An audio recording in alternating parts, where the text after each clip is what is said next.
గురుభ్యో నమః. శ్రీమాత్రే నమః. అమ్మవారు ఆ రకంగా భండాసురుణ్ణి సంహరించింది. మరి భండాసురుణ్ణి సంహరించిన తర్వాత మనకి కూడా ఒక ఆలోచన కలుగుతుంది. మరి లలిత అమ్మవారు అనగానే, శ్రీ లలితా త్రిపుర సుందరీ దేవి అనగానే మనము అమ్మవారిని సహస్ర నామాలతో అర్చన చేస్తూ ఉంటాము.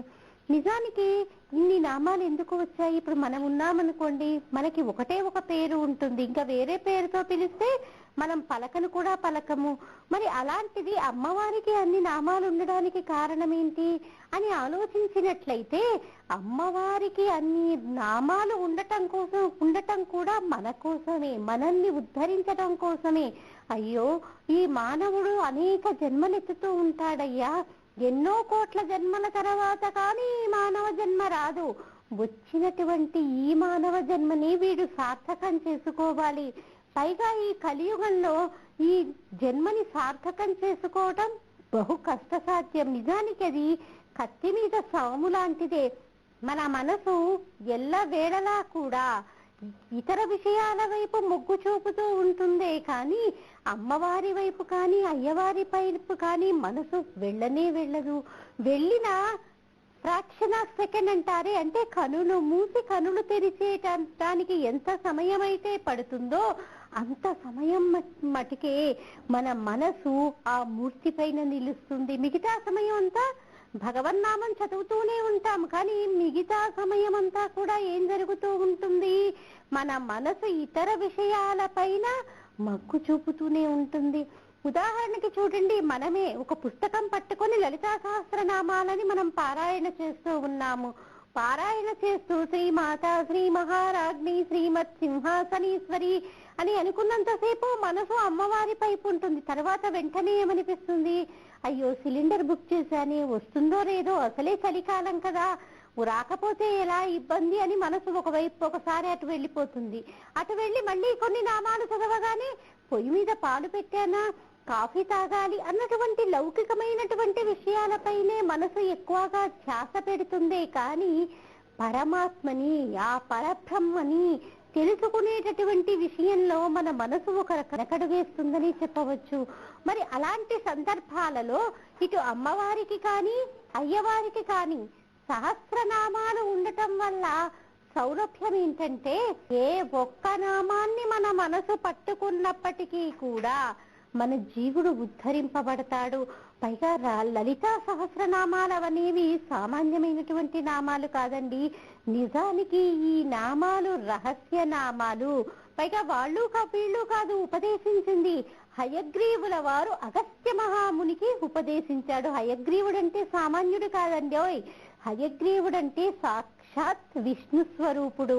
నిజానికి ఈ హయగ్రీవుడు ఉద్భవించినటువంటి విధం తెలుసుకుంటే మనకి కూడా ఒకసారి చిరుమందహాసం మన మనసులో కూడా కలుగుతుంది. అయ్యో, దేవతలకు కూడా ఇలాంటివి ఉంటాయా అన్నటువంటి ఆలోచన కలిగి తీరుతుంది. మరి హయగ్రీవుల వారు అగస్త్య మహామునికి ఉపదేశించాడు. మరి అగస్త్యుల వారంటే సామాన్యమైనటువంటి వారా? అగస్త్యుల వారేమి సామాన్యులమైనటువంటి వారు కాదండి. ఒకానొక సమయంలో దేవేంద్రుడు రాక్షసులందరినీ సంహరిద్దామనుకున్నాడు. రాక్షసులందరూ ఏం చేశారు? సముద్రంలో దాగుకొని ఉన్నారు. అలా సముద్రంలో దాగుకొని ఉన్నటువంటి సమయంలో మరి ఎలా రాక్షసుల్ని సంహరించటము? అందుకని దేవతలందరూ ఏం చేశారు? అగస్త్య మహాముని యొక్క శరణు వేరారు. అప్పటి వరకు సముద్రపు నీరు కూడా మంచినీరు లాగానే ఉండేది. అగస్త్య మహాముని వద్దకు వచ్చి, స్వామి ఈ రకంగా ఉంది, మరి ఏం చెయ్యాలి ఇప్పుడు అంటే, మీకెందుకు నేనున్నాను కదా అని ఒక్కసారి అగస్త్య మహాముని సముద్రపు నీటినంతని కూడా ఉపోసన పట్టారు. ఓం కేశవాయ స్వాహ అని సముద్రపు నీటినంతని కూడా ఒక్క గుటకతో ఆయన ఉపోసన పట్టేశారు. మరి దేవేంద్రుడు ఏం చేశాడు? రాక్షసులందరినీ కూడా సంహరించేశారు. మరి సంహరించిన తర్వాత అగస్త్య మహామునితో, స్వామి మరి సముద్రపు నీరు అనగానే, అవునా సముద్రపు నీరా, మీరు మళ్ళీ విడిచిపెట్టాలని చెప్పలేదే, ఇప్పుడు నేనెక్కడి నుంచి తీసుకురాను అంటే, అయ్యో ఎలా అండి, సృష్టి యొక్క సమతుల్యత దెబ్బతింటుంది, నీరు ఇంత శాతం ఉండాలి, భూమి ఇంత శాతం ఉండాలి అని మనకి సృష్టికి ఒక సమతుల్యత ఉంది. ఒక రకంగా మీరు కనుక ఆ నీటిని వదలకపోతే సృష్టి యొక్క సమతుల్యత దెబ్బతింటుంది అని చెప్పగానే అప్పుడు అగస్త్యుల వారు ఏం చేశారు?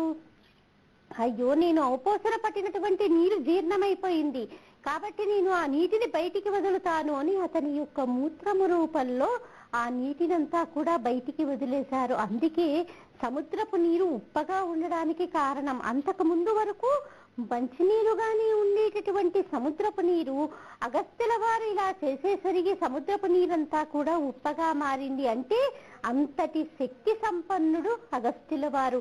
అంతేకాదండోయ్, అగస్త్యుల వారు ఎంత శక్తి సంపన్నులంటే శివపార్వతుల కళ్యాణం జరిగేటటువంటి సమయంలో పార్వతీ పరమేశ్వరులకి కళ్యాణం జరుగుతోంది. ఎక్కడ జరుగుతోంది? హిమవత్ పర్వతాల మీద జరుగుతోంది. ఎందుకు? ఆవిడ హిమవంతుడి యొక్క కూతురు కదా. అలా జరుగుతున్నప్పుడు మరి శివపార్వతుల యొక్క కళ్యాణానికి జగత్తు అంతా కూడా కదలి వచ్చింది. 3 కోటి దేవతలు కదలి వచ్చారు. పైగా హిమవంతుడికి బంధువులు ఎవరై ఉంటారు? అందరూ కూడా పర్వతాలు, వనాలు, అడవులే కదా బంధువులు. అందరూ కూడా ఇలా తరలి వచ్చేసరికి భూమి అంతా కూడా ఒకవైపు అయ్యేసరికి ఒకవైపు భూభాగం అంతా కూడా ఉరిగిపోయింది. ఆ సమయంలో మరి ఎలా? ఇలా ఒకవైపు అంతా కూడా భూమి ఉంగిపోయింది, ఇప్పుడు ఏంటి చేయటము అని అందరూ అనుకుంటూ ఉండగా అప్పుడు పరమశివుడు ఏం చెప్పాడు? ఏం పర్వాలేదు, అగస్త్యుల వారిని ఆ మూలకి పంపించండి, అంతా కూడా చక్కబడుతుందని చెప్పగానే దేవతలందరూ వచ్చి అగస్త్య మహాముని ఆవల వైపుకు వెళ్ళమన్నారు. మరి నేను పార్వతీ పరమేశ్వరుల కళ్యాణం వీక్షించటం ఎలాగూ అనగానే నీ కనులకి కట్టినట్టు పార్వతీ పరమేశ్వరుల యొక్క కళ్యాణం నీకు గోచరమవుతుంది అని పరమశివుడు బ్రహ్మగారు ఆయనకి మాట ఇచ్చారు. ఈ రకంగా అగస్త్యుల వారు ఆ వైపుకి వెళ్ళగానే ఎటువైపు అయితే పైకి పెరిగిపోయిందో భూమి అంతా కూడా సమంగా మారిపోయింది. పైగా పోనీ ఏమన్నా ఆయన దృఢకాయుడా అంటే కాదు, ఆయన పొట్టిగా ఉంటాడు, కొంచెం ఒత్తరిగా ఉంటాడు. అయినప్పటికీ కూడా ఆయన యొక్క తపశ్శక్తి అంత గొప్పనైనటువంటిది. అందుకే వారికి వీరికి కాకుండా హయగ్రీవుల వారు అగస్త్య మహామునికి ఈ లలితా సహస్రనామాలని ఉపదేశం చేశారు. ఈ లలితా సహస్రనామాలు అసలు ఎక్కడి నుంచి ఉద్భవించాయో మనకి బ్రహ్మాండ పురాణంలో వ్యాస భగవానుడు ఉత్తర పీఠికలో మనకి తెలియచేశారు. ఈ బ్రహ్మాండ పురాణాన్ని కనుక మనకి తరచి చూసినట్టయితే ఇప్పటి వరకు మనం చెప్పుకున్నటువంటి లలితా త్రిపుర సుందరీ దేవి యొక్క ఆవిర్భావము, ఆవిడ భండాసురుణ్ణి సంహరించటము మొదలైనటువంటి గాథలన్నీ కూడా మనకి గోచరమవుతాయి. నిజానికి మనకి ఏ నామం పట్టుకున్నప్పటికీ, బీజాక్షరాలతో కూడుకున్నటువంటి ఏ నామం పట్టుకున్నప్పటికీ కూడా మనం ఉద్ధరింపబడతామండి. ఎందుకు? అసలు మంత్రం అంటేనే ఏంటి? మననాత్ త్రాయతే ఇది మంత్రః. మనము ఒక నామాన్ని ఎంతలా అయితే మనసులో మననం చేస్తూ ఉంటామో, మనసులో చదువుకుంటూ ఉంటామో మనల్ని ఆ నామము అంతగా రక్షిస్తుంది. ఒక రక్షణ కవచంలా ఉండి ఎల్ల వేళలయందు మనకి పెద్ద కష్టం కలగకుండా వచ్చేటటువంటి కష్టాన్ని సామాన్యమైనటువంటి కష్టంగా మార్చేటటువంటి శక్తి మంత్రానికి ఉంది. కానీ నిజానికి మంత్రము అనేసరికి గురుముఖతః మనము ఉపదేశాన్ని పొందాలి. నిజానికి ఈ లలితా సహస్రనామం ఉంది చూశారు, ఇవి రహస్యనామాలని చెప్పబడ్డాయి. పైగా వాళ్ళు వీళ్ళు కాదు, సాక్షాత్ ఈ లలితా త్రిపుర సుందరీ దేవే ఆవిడ నుంచి ఉద్భవించినటువంటి వాగ్దేవతల ద్వారా మనకి ఈ లలితా సహస్రనామాలని అందచేసింది. కాబట్టి ఈ లలితా సహస్రనామాలకి అంతటి ప్రాచుర్యం ఉండడానికి, జగత్ ప్రసిద్ధి చెందటానికి కూడా ఇది ఒక కారణమై ఉండవచ్చు. ఎందుకు? వేరే సహస్రనామాలు చూడండి, ఏ సహస్రనామాలను చూసినా ఆ తల్లి నుంచే లేకపోతే ఆ పరబ్రహ్మం నుంచే ఉద్భవించినటువంటి నామాలు కావు.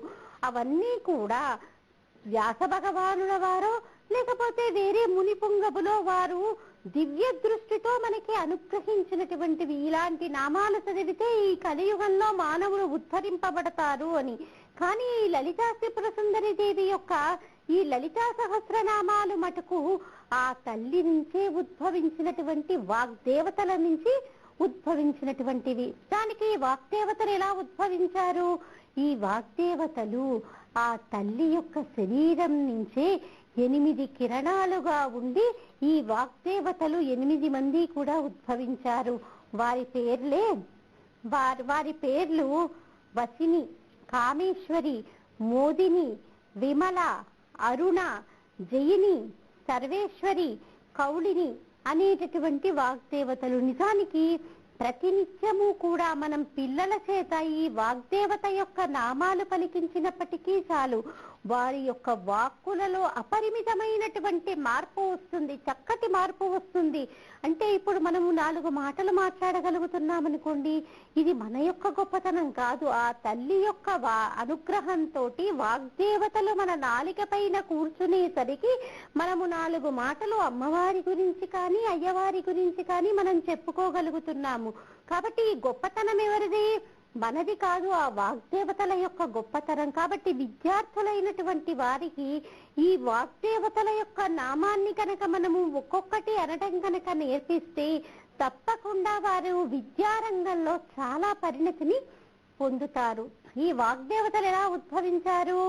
అమ్మవారి యొక్క శరీరం నుంచే 8 కిరణాలు ఉద్భవించి వారే ఈ వాగ్దేవతలుగా మారిపోయారు. అంటే ఆ తల్లి యొక్క రూపాలుగానే మనము చెప్పుకోవచ్చు.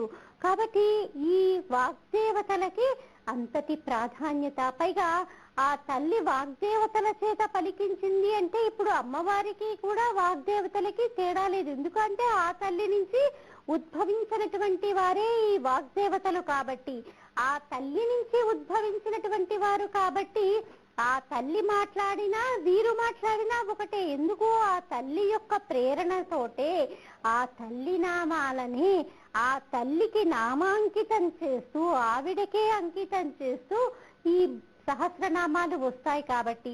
పైగా వీటిని ఏమంటారు? రహస్యనామాలు అని అంటారు. రహస్యనామాలంటే చూడండి, ఒక్కసారి మనము ఆలోచిస్తే రహస్యం అనగానే మనకి ఏంటి ఆలోచన కలుగుతుంది? ఓహో, ఇవి రహస్యనామాలంటే చెవిలో చెప్పుకునేవేమో అన్నటువంటి ఆలోచన మనకి తప్పకుండా కలుగుతుంది. రహస్యనామాలంటే అలా కాదండి. రహస్యము అంటే ఏంటి అంటే బ్రహ్మానికి కూడా అందనటువంటి నామాలు కాబట్టి వీటిని రహస్యనామాలు అన్నారు. అంటే మన ఇంద్రియాలకి కూడా తెలియనటువంటి నామాలు కాబట్టి వీటిని రహస్యనామాలు అన్నారు. అంటే అతీంద్రియ శక్తులు అన్నమాట. అతీంద్రియ శక్తులు అంటే ఇందులో మంత్రశక్తి ఉంటుంది, క్షుద్రశక్తి ఉంటుంది, ఇంద్రియాలకి అందనటువంటి శక్తి ఉంటుంది. ఇన్ని రకాలైనటువంటి శక్తులు ఈ యొక్క లలితా సహస్రనామాలలో దాగుకొని ఉన్నాయి కాబట్టి వీటిని రహస్యనామాలు అని అన్నారు. ఒక్కొక్క నామము ఒక పెద్ద మంత్రమేమి చెప్పుకోవచ్చు. కాబట్టి లలితా సహస్రనామాలని నిత్యం తప్పులు లేకుండా పారాయణ చేసేటటువంటి వారికి ఆ ఇంట్లో ఆ తల్లి నడయాడుతూనే ఉంటుందండి. నిజానికి మనము చాలా మందిని చాలా సందర్భాల్లో చూసాం. మా ఇంట్లో చిరు మువ్వల శబ్దం వినిపించిందండి, పసిపిల్లలు పరిగెడుతున్నటువంటి శబ్దం వినిపించిందండి అని చెప్పేటటువంటి శ్రీ విద్యోపాసకుల్ని మనం ఎంతో మందిని చూసామంటే వారికి వారు చెప్పుకోరు, వారి శిష్యులో లేకపోతే వారి ఇంట్లోని వారో మనకి తెలియచేస్తూ ఉంటారు. ఇలా మా ఇంట్లో జరుగుతూ ఉంటుందండి ఏనో, లేకపోతే మనం భగవంతుడికి పూజ చేసిన తర్వాత ఆ నిర్మాల్యం నుంచి సుగంధ పరిమళ భరితమైనటువంటి సువాసనలు వెదజల్లుతూ ఉంటే కూడా ఆ తల్లి ఆ ప్రదేశంలో తిరుగాడుతున్నట్టే లెక్క. కాబట్టి ఈ లలితా సహస్రనామాలు ఇంత ప్రాచుర్యం పొందడానికి కారణం ఆ తల్లి చేతి చెప్పబడ్డాయి కాబట్టి ఇంద్రియాలకి అందనటువంటి అతీంద్రియ శక్తుల గురించి మనకి తెలియచేసేవి కాబట్టి వీటిని రహస్యనామాలు అని అన్నారు. ఈ రహస్యనామాల గురించి అంటే రహస్యనామాలు అన్నారు సరే, మరి ఒక్కొక్క నామము ఒక్కొక్క అర్థాన్ని తీసుకొని ఉంటుంది. కాబట్టి మనం ఏ ఒక్క నామాన్ని లలితా సహస్రనామాలలో పట్టుకున్నప్పటికీ కూడా మన జీవుడు ఉద్ధరింపబడతాడు. మన జీవుడు ఉద్ధరింపబడమే కాదు, ఎవరైతే దీన్ని శ్రద్ధగా వింటున్నారో అలాంటి వారు కూడా ఉద్ధరింపబడతారు. కావలసిందేంటి? త్రికరణ శుద్ధి ఉండాలి. నా సింహాసనం మీద నా తల్లి కూర్చొని ఉంది, నాకేమిటి అన్నటువంటి భావనతో కనుక మనము ఆ యొక్క తల్లి నామాలు కనుక మనము పారాయణ చేసినట్లయితే తప్పకుండా మనం చక్కటి స్థితిని పొందుతాము. అందుకే ఈ లలితా సహస్రనామాలు జగత్ ప్రఖ్యాతిగాంచి ప్రతి ఒక్కరూ కూడా ఆ తల్లిని ఉపాసన చేయటానికి కారణం. పైగా ఈ సృష్టి బ్రహ్మాండాన్నంతా కూడా కదల్చగలిగినటువంటి శక్తి ఈ లలితా సహస్రనామాలకి ఉందండి. నిజానికి చూడండి, ఏ ఇంట్లో అయితే చాలా మెల్లిగా మాట్లాడుకుంటూ ఉంటారో, చాలా మెల్లిగా మాట్లాడుతూ ఎప్పుడూ కూడా భగవత్ సంబంధితమైనటువంటి విషయాల గురించే చర్చిస్తూ ఉంటారో, అలాంటి వారి ఇంట్లో మనకి వెళ్ళగానే కొత్తగా మనం వెళ్ళినప్పటికీ కూడా మనకి కూడా ప్రశాంతత అనేది దొరుకుతుంది. అలా కాకుండా ఎప్పుడూ కొట్టుకుంటూ తిట్టుకుంటూ ఉండి 24 గంటలు ఒకరికొకరు దూషించుకుంటూ భగవన్నామం అన్నటువంటి ప్రస్తావన లేకుండా ఏదో పక్క వాళ్ళు చూస్తున్నారు అన్నటువంటి భావనతో దీపం పెట్టే వాళ్ళ ఇల్లు చూడండి, అసలు కాసేపు కూడా మనకి ఆ ఇంట్లోకి వెళ్ళిన తర్వాత కూర్చోబుద్ధి కాదు. మనసు అంతా కూడా గందరగోళంగా ఉండి అసలు ఏమీ తోచనటువంటి స్థితిలో ఉంటాము. అంటే శబ్ద తరంగాలనేవి ఆ ఇంటిని కూడా ప్రభావితం చేస్తాయి. అంటే శబ్ద తరంగాలకి ఆ యొక్క శక్తి ఉంది. నిజానికి చూడండి, ఏదైనా శబ్దం చాలా మంద్రంగా వినిపించిందనుకోండి, ఒక సన్నాయో లేకపోతే చక్కటి విపరీతమైనటువంటి మ్యూజిక్ లేనటువంటి పాటలో మనం వింటూ ఉన్నామనుకోండి, మనకి కూడా మనసుకి ప్రశాంతంగా ఉండి హాయిగా మాగన్నుగా నిద్ర పడుతుంది. అలా కాకుండా మనము గందరగోళంగా ఉండేటటువంటి శబ్దం, గిన్నెలు దబడబా కింద పడేస్తున్నటువంటి శబ్దం కానీ, లేకపోతే కన్న కఠోరమైనటువంటి శబ్దాలు కానీ, ఒక్కొక్క సందర్భంలో చూడండి పిల్లలు 2 గిన్నెలు తీసుకొని దబదబా ఏ గరిటెతో కొడుతూ ఉంటారు. అలాంటి శబ్దాన్ని కూడా మనము భరించలేము.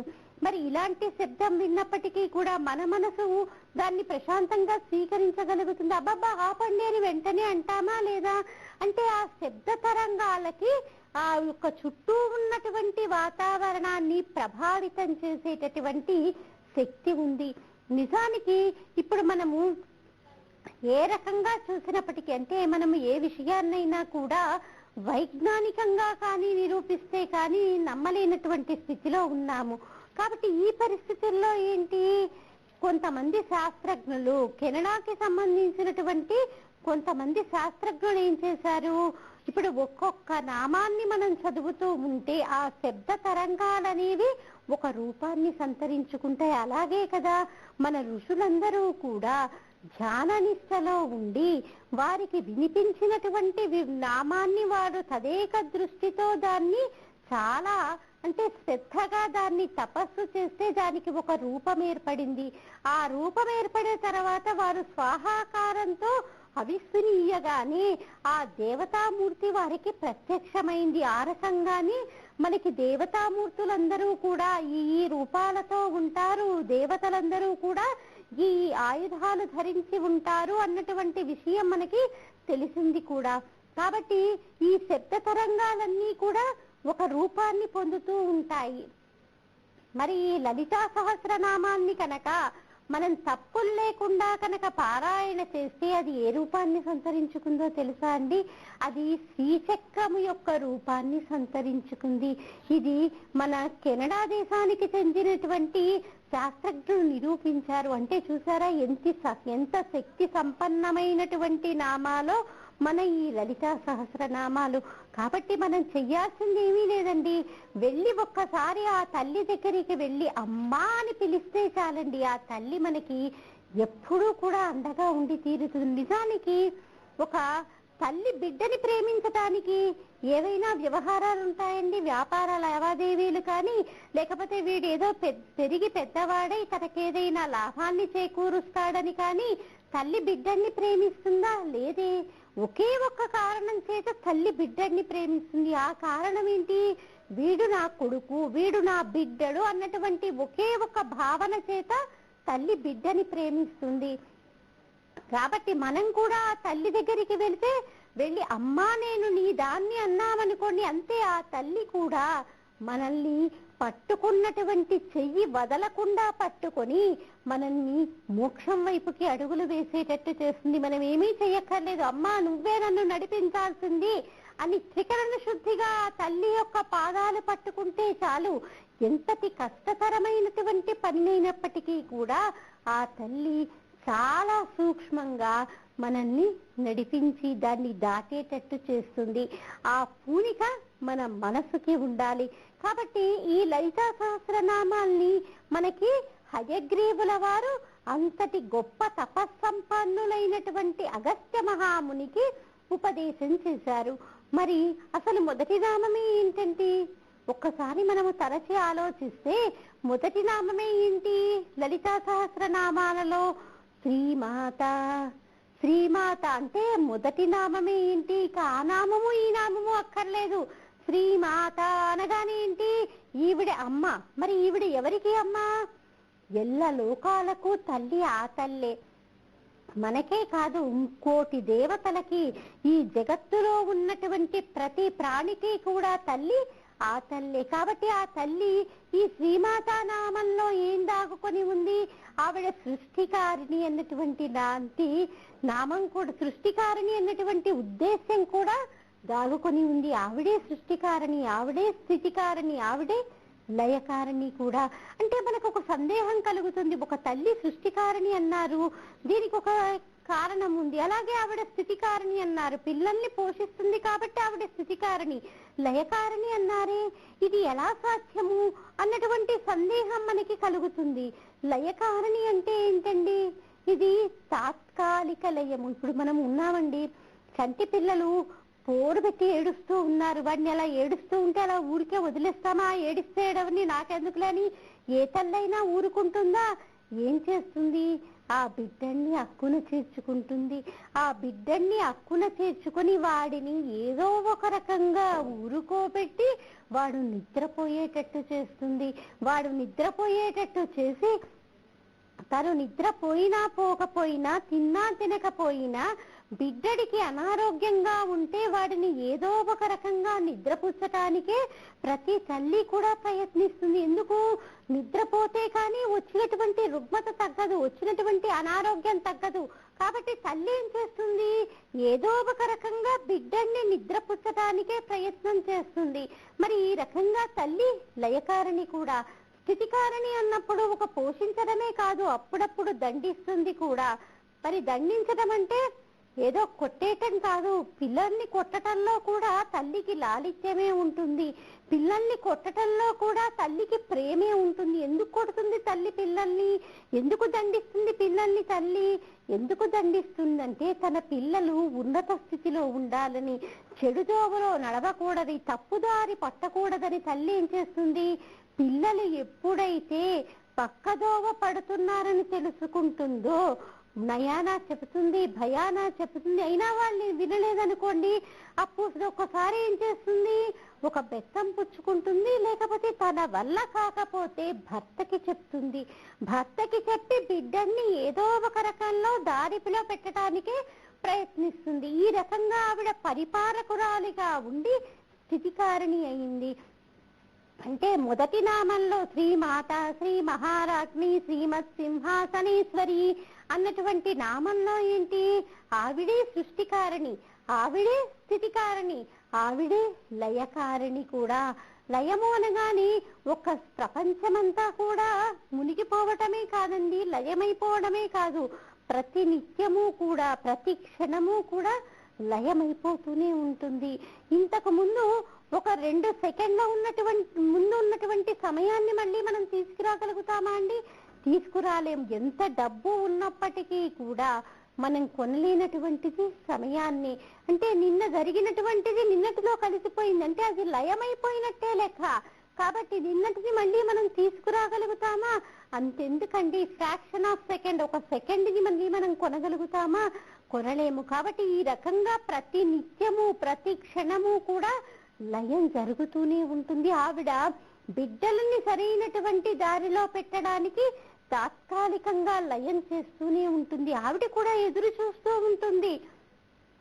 వీళ్ళందరూ కూడా తన బిడ్డలే కదా, వీళ్ళందరినీ కూడా మనం సన్మార్గంలో పెడదాము అంటూ ఎవరెవరైతే సన్మార్గంలో ఉన్నటువంటి వారు ఆ తల్లిని ఆరాధన చేస్తూ ఉంటారో ఆ తల్లి ఏం చేస్తుంది, వారిని ఇంకా మంచి స్థితికి తీసుకెళ్లి కీర్తిని గౌరవాన్ని పొందేటట్టుగా చేస్తుంది. అలా కాకుండా ఎవరైతే దుష్టమైనటువంటి ఆలోచనలో ఉన్నటువంటి వారున్నారో అలాంటి దుష్టుల్ని కూడా వీడి కర్మ వీడింతే అంటూ వదిలేదు ఆ తల్లి వాళ్ళని కూడా ఏంటి తన దారిలోకి తెచ్చుకోవడానికి ప్రయత్నిస్తుంది. వాడు ఎంతకీ రాకపోతే ఏం చేస్తుంది, చివరికి అయ్యో వీడు ఎన్ని జన్మలని ఎత్తుతాడని చివరికి తనలోనే ఆవిడ లయం చేసుకుంటుంది. ఈ రకంగా ఆవిడ లయకారిణి కూడా, సృష్టి స్థితి లయకారిణిగా ఉంటుంది. ఈ శ్రీమాత గురించి చెప్పుకుంటూ పోతే మనకి నిజానికి అమృతమేనండి. మనము కాత్యాయని వ్రతాలని అతి త్వరలో నిర్వహించబోతున్నామమ్మా. ఈ కాత్యాయని వ్రతాలు చేసుకున్నంత మాత్రాన వివాహము ఏ రకంగా ఎవరికి ఆలస్యమైనప్పటికీ కూడా, జాతకంలో ఎటువంటి దోషాలు ఉన్నప్పటికీ కూడా ఈ యొక్క కాత్యాయని వ్రతం చేసుకోవటం వల్ల ఈ దోషాలన్నీ కూడా తొలగిపోతాయి. ఈ దోషాలన్నీ కూడా తొలగిపోయి శీఘ్రగతిన వారు జీవిత భాగస్వామి పక్కకి చేరుకుంటారు. కాబట్టి ఎవరైతే తల్లిదండ్రులు వారి పిల్లలకి త్వరగా వివాహం చేయాలనుకుంటున్నారో వాళ్ళందరూ కూడా వాళ్ళ పిల్లల చేత ఈ కాత్యాయని వ్రతాలు ఆచరింప చేయొచ్చండి. మీరు సంప్రదించాల్సినటువంటి మా టెలిఫోన్ నెంబర్ 8125512611 సంప్రదించగలరు. అలాగే మనం సామూహికంగా లక్షవర్తి నోముని ప్రసిద్ధ పుణ్యక్షేత్రమైనటువంటి అన్నవరంలో నిర్వహిస్తున్నామండి. ఈ లక్షవర్తి నోము ప్రతి స్త్రీ కూడా ఆచరించాల్సినటువంటి వ్రతము. ముఖ్యంగా ఇది రజోదోషం పోగొట్టుకోవడానికి చేసే వ్రతమే అయినప్పటికీ కూడా స్త్రీలు దైనందిక జీవితంలో చేసేటటువంటి అనేక తప్పులకి ఇది ప్రాయశ్చిత్తము. కాబట్టి ఆసక్తి ఉన్నటువంటి వారు సంప్రదించాల్సినటువంటి టెలిఫోన్ నెంబర్ 8125512611 సంప్రదించగలరు. ఇంకా దీనికి సంబంధించినటువంటి విషయాలని మళ్ళీ మన కార్యక్రమంలో తెలుసుకుందామమ్మా. స్వస్తి.